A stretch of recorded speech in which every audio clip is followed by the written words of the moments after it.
Bismillahirrahmanirrahim. Assalamualaikum warahmatullahi wabarakatuh. Alhamdulillahirrabbilalamin. Wassalatu wassalamu ala nabiyyina Muhammadin wa ala alihi wa sahbihi ajma'in, amma ba'd. Jumpa lagi dengan saya teman-teman sekalian. Kali ini saya akan menerangkan terkait dengan bagian-bagian dari Ka'bah ya. Teman-teman perlu pahami, teman-teman perlu ketahui supaya nanti ketika tawaf tidak salah ya. Kalau teman-teman tidak tahu batas-batasnya, nanti tawafnya tidak sah ya. Apa saja batas-batasnya, terus apa saja bagian-bagian dari Ka'bah akan coba saya terangkan ya. Baik, saya lanjutkan teman-teman. Ini sedikit gambaran tentang Ka'bah teman-teman sekalian. Ini adalah Hajar Aswad yang di foto kiri ya, yang di bawah itu Hajar Aswad itu tandanya di situ ada dilindungi oleh logam ya, logam. Batunya berwarna hitam teman-teman sekalian ya, di pojok sebelah sini. Nah, pojok sini karena di sini ada Hajar Aswad, namanya di sini Rukun Hajar Aswad atau pojok Hajar Aswad ya. Nanti ketika banyak jemaah haji, jemaah umroh, itu Hajar Aswad tidak terlihat seperti di foto kanan, tertutup lautan manusia. Cirinya apa? Kalau teman-teman misalkan posisinya jauh dari Hajar Aswad, perhatikan pojoknya, sudutnya itu ada kaligrafi yang bulat-bulat itu ya, bulat itu. Ini tulisannya Allahu Akbar ya, hati-hati ya teman-teman, perhatikan itu ya. Pokoknya kalau pojoknya, kalau bagian pinggirnya kaligrafinya berbentuk bulat-bulat, itu pasti di bawahnya ada Hajar Aswad. Disitulah teman-teman mulai tawaf ya. Perhatikan, jangan sampai lewat. Nanti misalkan teman-teman tahu-tahu lewat sudah ke Makom Ibrahim, padahal startnya harusnya dari Hajar Aswad ya. Perhatikan. Kemudian ini ada kain putih. Kenapa Pak kain putih, bukan hitam semua? Biasanya kan kiswah hitam semua. Nah, pemasangan kain putih ini tandanya musim haji teman-teman ya. Ya, kain putih itu dipasang hanya selama musim haji. Ketika musim haji sudah selesai, ya nggak ada lagi kain putihnya, jadi hitam semua kiswahnya, warnanya ya teman-teman sekalian ya. Baik, selanjutnya teman-teman. Nah, ini adalah pintu Ka'bah teman-teman ya, indah sekali pintu Ka'bah ya. Kemudian selanjutnya, nah ini nanti ada dua pojok yang terbuka teman-teman ya.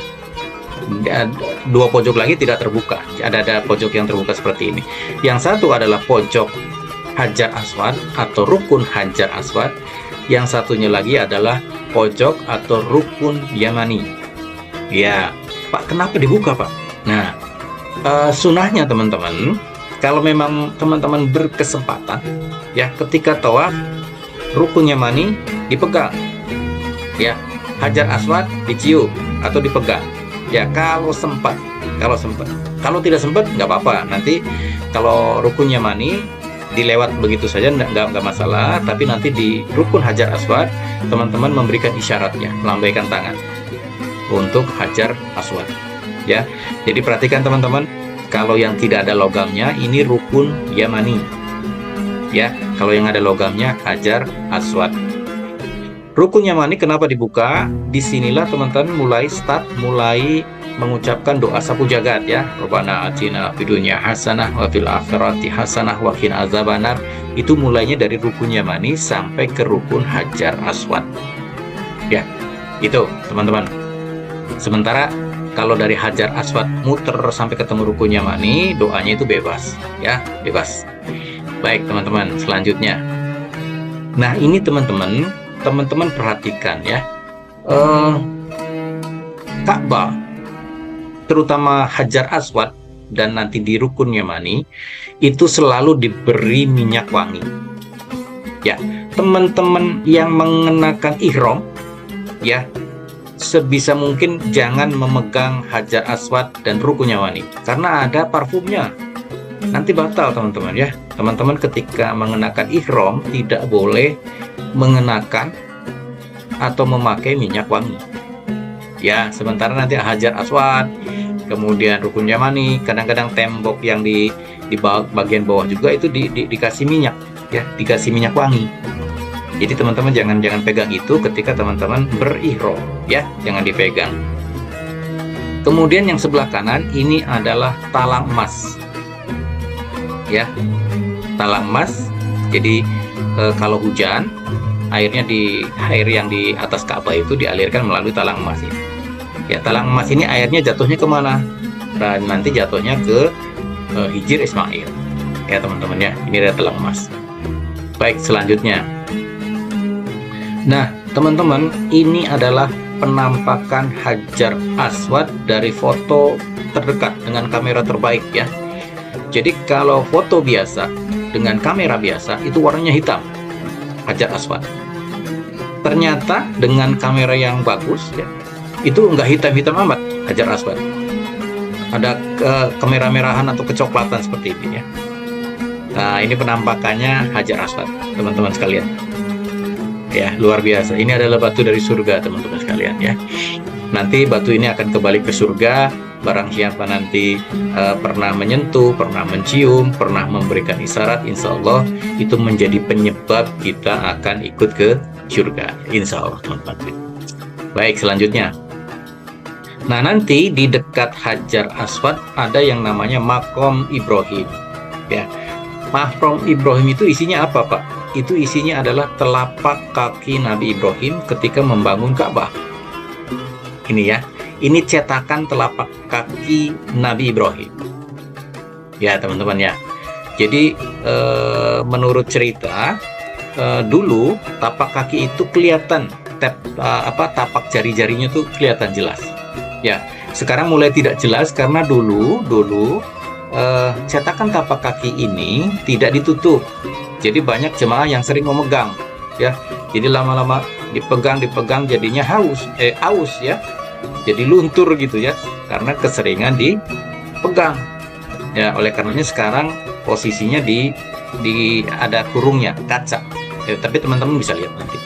Nah, ini adalah makom Ibrahim. Ya, itu adalah tempat yang istimewa, teman-teman. Ya, jadi perintah Allah menjadikan makom Ibrahim ini sebagai tempat sholat. Jadi setelah teman-teman tawaf 7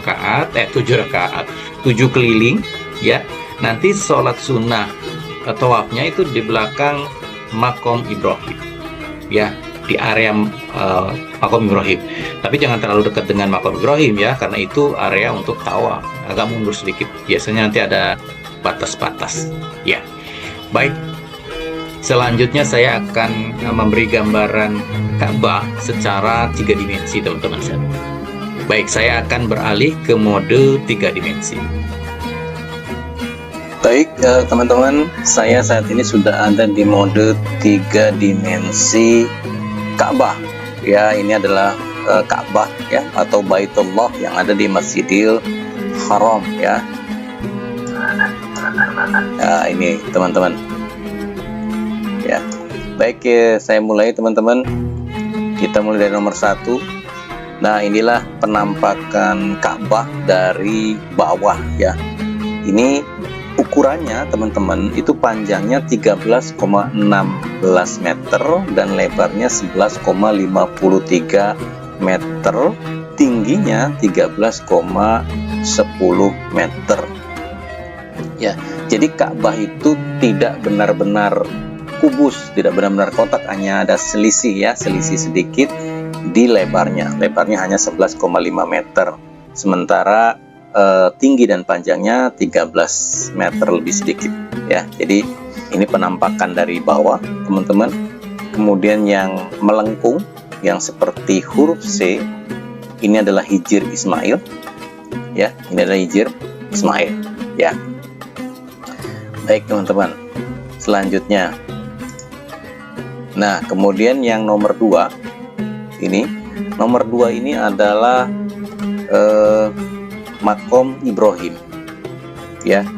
Di dalam di dalam makom Ibrahim ini, di dalamnya itu ada tapak atau cetakan kaki Nabi Ibrahim, ya, ketika beliau membangun Ka'bah, ya, di sini di dalamnya, ya. Jadi dulu cetakannya detail sekali cetakannya, jadi kelihatan jari-jarinya. Tapi posisi sekarang itu sudah mulai nggak kelihatan bentuk jarinya. Karena apa? Karena dulu sebelum dikasih kurung seperti ini, sebelum ditutup, itu sering dipegang sama jemaah. Jadi lama-lama kan aus ya, aus cetakannya itu aus. Jadi bentuk kakinya, jari-jarinya itu sudah mulai tidak kelihatan. Oleh karenanya sekarang, kalau yang posisi sekarang itu cetakan kaki Nabi Ibrahim alaihissalam itu ditutup, ya, ada tutupnya, selubungnya ada tutupnya. Itu nomor 2. Kemudian, nah ini teman-teman yang seperti huruf C ini adalah Hijr Ismail, ya. Hijr Ismail ini sebenarnya adalah bagian dari Ka'bah, ya, dulunya bagian dari Ka'bah, ya. Jadi kalau teman-teman bercita-cita ingin sholat di dalam Ka'bah, itu masuklah ke Hijr Ismail dari sini, ya, sholat di sini. Masya Allah, ini sama dengan sholat di dalam Ka'bah, teman-teman. Tapi nanti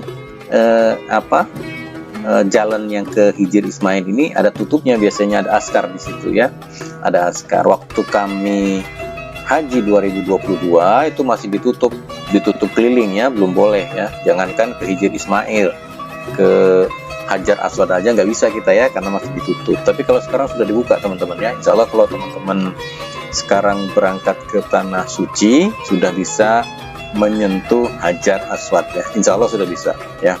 Mudah-mudahan teman-teman juga berkesempatan sholat di dalam Ka'bah, yaitu di dalam Hijr Ismail di daerah sini, ya. Kemudian selanjutnya tadi nomor 1 sudah, nomor 2 sudah, sekarang nomor 3. Nomor 3 ini adalah bagian di dalam Ka'bah, di dalamnya, ya, bentuknya seperti ini, teman-teman. Ada 3 tiang di sini, di dalamnya itu ada 3 tiang, ya, ada 3 tiang. Kemudian di situ ada semacam lampu-lampu, itu, ya, semacam lampu-lampu, ya. Jadi di dalamnya tidak ada apa-apa, ya, teman-teman, ya, cuma ada tiang-tiang ini aja, ada lampu-lampu yang digantung. Ini aja ada juga tempat minyak wangi, teman-teman sekalian. Kemudian selanjutnya yang nomor 4. Nah, nomor 4 ini adalah pintu untuk naik ke atas Ka'bah. Pintunya dari sini, ya. Jadi kalau saat penggantian kiswah Ka'bah, ya, bisa naik dari sini. Tapi saat penggantian kemarin itu ada pakai mobil yang ada tangganya itu, ya. Tapi dari sini juga bisa, pintunya, ya. Pintu di dalam Ka'bah untuk naik ke atas, bagian atas.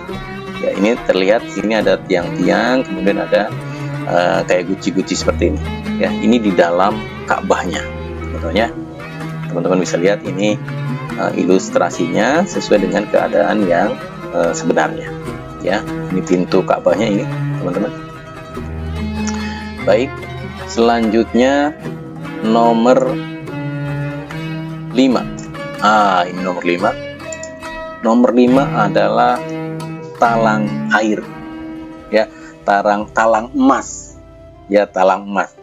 Jadi itu terkenal dengan Mizab Al-Rahmah, ya. Jadi talang air ini untuk mengeluarkan air yang ditampung di atas Ka'bah, dibuangnya dari sini. Ini talang emas, ya. Jadi ada sebuah hadis, ya, kalau teman-teman sholat di bawah talang ini, di bawah talang air emas ini, ya, itu berarti kan di Hijr Ismail, ya. Nah, kita lihat ke sini. Nah, ini talangnya. Ini berarti sama dengan sholat di dalam Hijr Ismail. Ini tempat yang sangat istimewa, teman. Ya, sangat istimewa, ya. Selain nanti teman-teman di sini ada Multazam. Ini salah satu tempat yang istimewa di dalam Hijr Ismail, di bawah talang emas ini. Itu tempat yang sangat istimewa. Di situ doa tidak pernah ditolak Allah, ya, artinya selalu dikabulkan, diijabah oleh Allah, ya, karena tempat yang luar biasa, ya. Itu teman-teman ya. Jadi perhatikan lagi ya. Tadi kita udah lihat nomor 1 dari arah bawah, kemudian nomor 2 Makom Ibrahim, 3 dan 4 Ka'bah di bagian dalam, kemudian nomor 5 adalah talang emas. Sekarang kita lihat ini ya, ini yang istimewa adalah ini posisi Hajar Aswad ya. Ini Hajar Aswad posisinya di sini. Ini ilustrasi orang, jadi ukurannya rata dengan kepala ya, Hajar Aswad itu. Nah, di sini teman-teman ya. Jadi inilah Hajar Aswad. Di sini namanya Rukun Hajar Aswad atau pojoknya ya, atau sisinya Hajar Aswad. Makanya dinamakan Rukun Hajar Aswad di sini ya. Teman-teman, nanti ketika di Masjidil Haram, Hajar Aswad itu kebanyakan tidak terlihat. Loh, kenapa Pak tidak terlihat? Karena di sini banyak orang, banyak berkerumun manusia, ketutup sama orang-orang, nggak kelihatan. Gimana tahu cirinya di situ Hajar Aswad? Ya, Rukun Hajar Aswad. Di sini nanti kaligrafinya berbentuk bulat-bulat, teman-teman. Di pojok ini kaligrafinya bulat-bulat. Itu bawahnya pasti Hajar Aswad. Ya. Dan satu hal lagi, Hajar Aswad itu dekat dengan pintu Ka'bah ya, dekat sekali. Nah, tembok antara Rukun Hajar Aswad, antara pojok ini sampai dengan pintu Ka'bah, ini namanya multazam ya. Itulah yang namanya multazam. Multazam adalah tempat di mana dikabulkannya doa ya. Jadi ini tempat yang mustajab gitu ya, tempat yang mustajab. Jadi teman-teman berdoalah di sini dengan menghadap ke multazam ya. Selain tadi, kalau di Hijr Ismail itu kan tempatnya sempit ya. Kalaupun nanti dibuka, di sini desak-desakan penuh orang, susah masuk sini teman-teman. Tapi kalau di multazam ini sampai ke belakang ya, sampai ke belakang. Oleh karenanya nanti teman-teman ketika teman-teman tawaf ya, teman-teman tawaf itu nanti setelah selesai tawaf 7 putaran, 7 keliling Ka'bah ini, nanti sholatnya menghadap ke multazam ya, di belakang Makom Ibrahim ya, ke belakang ya. Nah itu ya. Baik, ini adalah kelihatan ya, ini atas, bagian atasnya Ka'bah seperti ini, ada cekungan. Nanti kalau di sini ada air pas hujan, nanti keluar melalui talang emas ya, Mizab Al-Rahmah di sini ya. Kemudian di sini adalah Hijr Ismail, teman-teman sekalian. Nah, di Hijr Ismail ini ada tandanya, di sini ada 3 lampu di sini ya, 3 lampu di sini ada ya. Kemudian ada yang tanya, Pak, Ka'bah itu posisinya arahnya kemana sih Pak? Nah, di sini ada arahnya ya. Jadi Hijr Ismail itu cenderung ke arah utara ya, ini arah utara. Sementara kalau pintu Ka'bah itu ke arah timur ya, itu patokannya ya. Ini mata anginnya di sini tandanya teman-teman. Baik, nah terus Pak, gimana caranya kita tawaf? Mulainya dari mana? Nah, di sini ada garis ya teman-teman. Ini garis ini adalah garis permulaan kita tawaf ya, mulainya dari sini. Jadi di sini Rukun Hajar Aswad, di sini ada Hajar Aswad. Itu ditarik garis imajiner. Garisnya sih nggak ada teman-teman, seolah-olah ada garis. Nanti di bagian di bagian Masjidil Haram, di tembok di atas itu ada lampu warnanya hijau. Nah, tarik garis dari Rukun Hajar Aswad atau dari pojoknya Hajar Aswad sampai ke lampu hijau itu mulai garis startnya di situ ya, sini ya, gitu ya. Jadi ketika teman-teman melalui sini, kalau bisa mencium Hajar Aswad itu yang afdol ya. Kalau tidak bisa mencium, hanya memegang, boleh juga. Tapi kalau tidak bisa mencium dan tidak bisa memegang, dan ini kebanyakan ya sudah melambaikan tangan saja ke arah Hajar Aswad ya. Bismillahirrahmanirrahim, Allahu Akbar, mulai kita tawaf ya teman-teman. Kita lihat dari atas. Nah, Ini kita lihat dari atas. Jadi teman-teman mulai dari sini ya. Mulai dari sini masuk ya. Kemudian mutar sampai kembali lagi ke garis yang tadi itu 1 putaran. Ya. Tapi hati-hati teman-teman. Ya, karena Hijr Ismail ini adalah bagian dari Ka'bah, teman-teman nggak boleh terobos ke sini kalau tawaf. Itu tidak sah karena melalui bagian tengah Ka'bah. Ya. Jadi setelah dari sini ambil jalur yang di luar Hijr Ismail. Ya. Ini start, putar, kembali lagi 1, start lagi, kembali lagi 2 sampai 7 kali. Nah kemudian teman-teman, kalau di sini adalah rukun Hajar Aswad, di mana di situ ada batu, ada Hajar Aswad. Pojok sebelumnya adalah rukun Yamani, yang ini. Ya, ini adalah rukun Yamani. Ini adalah rukun Hajar Aswad. Nah, ketika teman-teman melalui rukun Yamani, kalau sempat memegang, silahkan dipegang. Kalau tidak sempat, ya lewat saja gitu kan. Tapi nanti baca doanya ketika melewati garis imajiner di rukun Yamani ini. Baca doanya adalah baca doa sapu jagat ya. Apa itu Pak doa sapu jagat? Robbana atina fid dunya hasanah wa fil akhirati hasanah wa qina azabannar, sampai ke Hajar Aswad lagi ya. Berapa kali Pak? Terserah ya. Biasanya di sini agak macet teman-teman ya. Agak macet, agak lambat gitu kan. Jadi bisa berkali-kali di sini baca doanya ya. Bisa 5 kali, bisa 10 kali ya. Kalau lagi macet banget bisa 20 kali ya. Terserah aja. Bebas teman-teman ya. Silakan. Jadi sebelum sampai ke garis imajiner yang awal, sebelum sampai ke Hajar Aswad, silakan baca doa yang sapu jagat itu ya, Robbana atina ya. Setelah nanti lewat garis imajiner ini lagi, ya, nanti teman-teman melambaikan lagi tangan ke Hajar Aswad ya. Bismillahirrahmanirrahim. Nah itu baru masuk putaran kedua. Pak, dari Hajar Aswad mutar terus sampai ke rukun Yamani, doanya apa Pak? Doanya bebas, terserah teman-teman. Terserah teman-teman mau doa apa, tidak ada tuntunannya harus doa ini, enggak. Yang ada tuntunannya hanya satu, yaitu dari rukun Yamani ke Hajar Aswad. Doanya doa sapu jagat.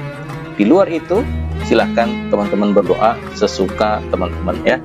Nanti dari Kementerian Agama ada dikasih buku panduan doa ya, yang ada talinya, bisa teman-teman gantung di leher, itu bisa dibaca ya. Tapi itu doanya panjang-panjang ya teman-teman ya. Doanya kalau kita baca nanti diseruduk-seruduk dari belakang karena padat ya. Kalau saya biasanya hanya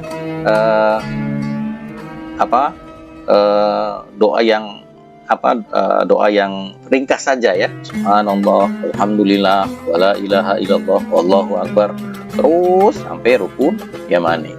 Itu yang paling gampang ya. Dan teman-teman insya Allah sudah hafal kalau itu ya. Kalau doa-doa yang lain yang panjang-panjang kan susah hafalnya ya, susah hafal. Pakai doa itu aja ya. Jadi teman-teman dari pertama set ketemu nih garis imajiner rukun Hajar Aswad, masuk ke sini ya, Bismillahirrahmanirrahim. Setelah itu bolehlah subhanallah alhamdulillah wala ilaha illallah wallahu akbar, subhanallah walhamdulillah wala ilaha illallah, sampai ke rukun Yamani. Nanti kalau ketemu rukun Yamani diganti doanya jadi Robbana atina fid dunya hasanah wa fil akhirati hasanah wa qina azabannar wala haula wala quwwata illa billah. Nah, sampai ke Hajar Aswad baru nanti melambaikan tangan lagi ke Hajar Aswad, Bismillahirrahmanirrahim, masuk putaran kedua. Demikian sampai 7 putaran teman-teman ya. Jadi yang perlu diperhatikan teman-teman, garisnya ya, garis imajiner, perhatikan pojok atau rukun Hajar Aswad, tarik garis imajiner sampai ke lampu hijau yang ada di tembok Masjidil Haram ya. Di lantai 2 lampunya itu adanya, warnanya hijau terang ya teman-teman ya. Kemudian teman-teman berputar, jangan masuk ke Hijr Ismail karena itu masih di dalam Ka'bah. Jadi teman-teman belum satu putaran kalau lewat ke tengahnya Ka'bah ini ya. Harus di luar Hijr Ismail. Putar begitu ya. Setelah melewati rukun Yamani pakai doa sapu jagat. Setelah selesai 7 putaran, teman-teman ambil posisi di depan Multazam ya, di belakang makom Ibrahim. Di sini sholat sunnah 2 rakaat ya. Jangan di jalur tawaf ya teman-teman, nanti ketabrak. Mundur, biasanya nanti ada batas-batas, ada askar di situ. Teman-teman ambil posisi di situ, sholat 2 rakaat. Nah, setelah sholat nanti teman-teman minum air zam-zam, kemudian lanjutkan ke Syai ya, ke Bukit Sofa dan Marwah. Ya, ini bagian-bagian Ka'bah teman-teman perhatikan ya, teman perhatikan. Jadi jangan sampai terlewat ya, jangan sampai terlewat. Jadi belum sudah lewat garis, misalkan sudah sampai makom Ibrahim, teman-teman wah lupa ini ya, belum start, belum niat tawafnya udah kelewatan katanya, berarti belum dihitung 1 putaran teman-teman ya. Ya, 1 putaran itu ketika teman-teman lewat sini kemudian menyapa Hajar Aswad ya dengan sebutan Allahu Akbar. Nah, itu udah siap 1 tuh, putar. Nah, putar. Pak, gimana kalau di tengah jalan batal? Nah, kalau di tengah jalan batal, teman-teman batalnya di mana nih? Nah, misalkan udah masuk sini nih, udah 3 putaran, masuk ke 4 putaran. Nah, di sini batal. Ya sudah batal, nanti teman-teman ambil air wudhu, masuk lagi ke sini. Berarti tadi baru 3 putaran. Lanjutkan yang putaran ke-4, ke-5, ke-6 dan ke-7. Pak, di mana Pak tempat wudhu? Nah, tempat wudhu di dalam Masjidil Haram. Jadi teman-teman ini itu Ka'bah ya, itu lurus saja sini ya, makom Ibrahim lurus. Nanti di situ banyak tangki-tangki air zam-zam dan ada pancuran air zam-zam. Di tembok belakangnya itu ada tempat wudhu. Itu 1 ya. Kemudian di arah rukun Yamani ya, ditarik ke sana. Di sini ada eskalator. Ya, di bawah eskalator itu ada tempat wudhu. Ya, perhatikan. Kalau ada eskalator, di bawahnya ada tempat wudhu ya. Nanti perempuan sama laki-laki pisah, ada pembatasnya. Ya, jadi teman-teman itu perhatikan tempat wudhunya di situ. Tapi tidak ada WC teman-teman ya. Hati-hati, tidak ada WC. WC adanya di luar Masjidil Haram. Ya, baik. Jadi perhatikan kalau batal itu yang sudah dilalui tawafnya berapa kali, nanti tinggal diteruskan ya, tidak mulai dari awal lagi teman-teman, nanti nggak selesai ya. Jadi sudah selesai berapa nih, baru 4, berarti kurang 3 putaran ya, seperti itu teman-teman ya. Ini adalah Ka'bah ya. Mudah-mudahan teman-teman bisa segera berkunjung ke sini ya, ke rumah Allah yang paling mulia. Ini adalah kiblat seluruh umat Islam sedunia ya. Teman-teman akan sangat terharu ketika sudah melihat Ka'bah ya, karena kita sholat belum pernah lihat kiblat kan ya. Ketika kita sampai di sana, oh ini tuh kiblatnya umat Islam seluruh dunia. Masya Allah, luar biasa. Itu suasana hatinya berbeda teman-teman sekalian ya. Mudah-mudahan teman-teman bisa sampai ke sana ya.